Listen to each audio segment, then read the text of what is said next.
নমস্কার বন্ধুরা, চলে এলাম নতুন একটি ব্লগ নিয়ে। আজকে আমরা যাব অন্ধ্রপ্রদেশের অন্টামিট্টা স্টেশন থেকে কাছেই একটা রাম মন্দির, সেই মন্দির দর্শনে যাব। তো আমরা সবাই মিলে এখানে আমরা কিন্তু ট্রেনে উঠেছি। তো ট্রেনে করে যেতে হবে। আমরা যেহেতু কোদ্রু স্টেশন থেকে অন্টামিট্টা যাব, 30-40 মিনিট লাগবে। বাইরের প্রকৃতি দেখতে দেখতে, আর এইদিকে ট্রেনগুলো এত ফাঁকা থাকে, এত ভালো লাগে। ট্রেন জার্নিটা খুব ভালো লাগে, যেহেতু ট্রেনটা খুব ফাঁকা থাকে আর দুপাশে দৃশ্যগুলো খুব সুন্দর। তো দেখতে দেখতে চলে যাচ্ছি।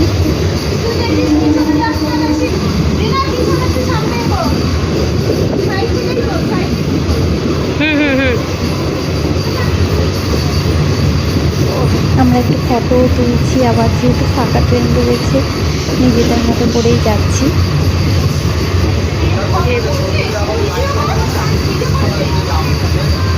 বোন তুলে দিচ্ছে আর দিদি আর আমি সামনে আসছি। তোমাদের কি মন্তব্য বলো? কেমন লাগছে ঘুরে? তোমার ভালো লাগছে? অনিতা দেবী, আপনার ঘুরে কেমন লাগছে? ভালো লাগছে?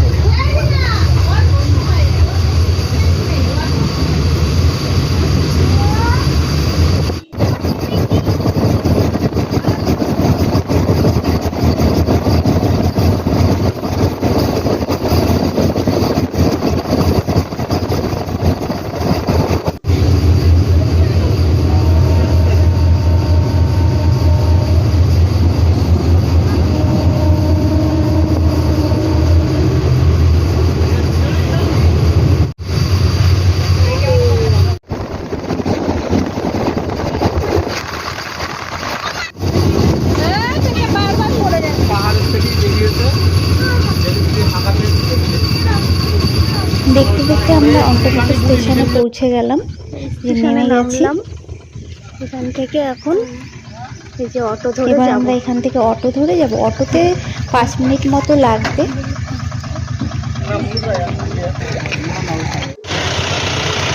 চলে এসেছি মন্দিরে।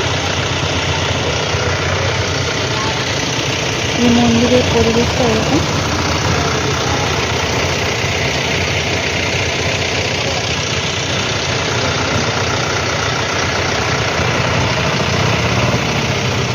এবার মন্দিরের ভেতরে প্রবেশ করব।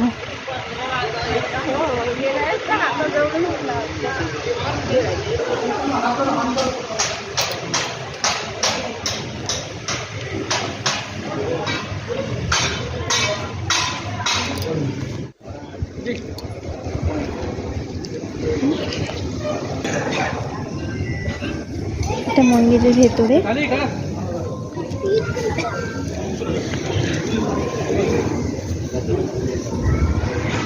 যেখানে প্রসাদ দিচ্ছে, আমরাও প্রসাদ নিয়েছি। এখানে প্রসাদগুলো সবই টক টক। একটুখানি ভিডিওটা করে নিই। এখানে মানুষ সব খাবারের সঙ্গেই তেঁতুল দেয়, সব খাবার টক হয়।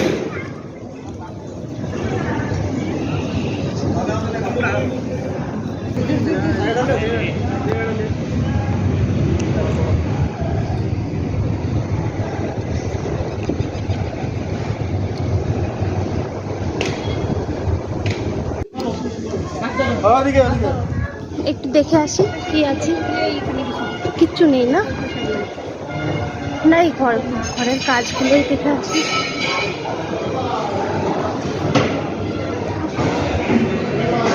মন্দিরের ভেতরে, একদম ভেতরে ছবি তুলতে দেয়নি, তাই মন্দিরের ভগবানকে আর দর্শন করাতে পারলাম না। এটা মন্দিরের পরিবেশ, চারিদিকে ছোট ছোট পাহাড় দেখা যাচ্ছে। তো আজকের মতো টাটা, ভালো থাকবে।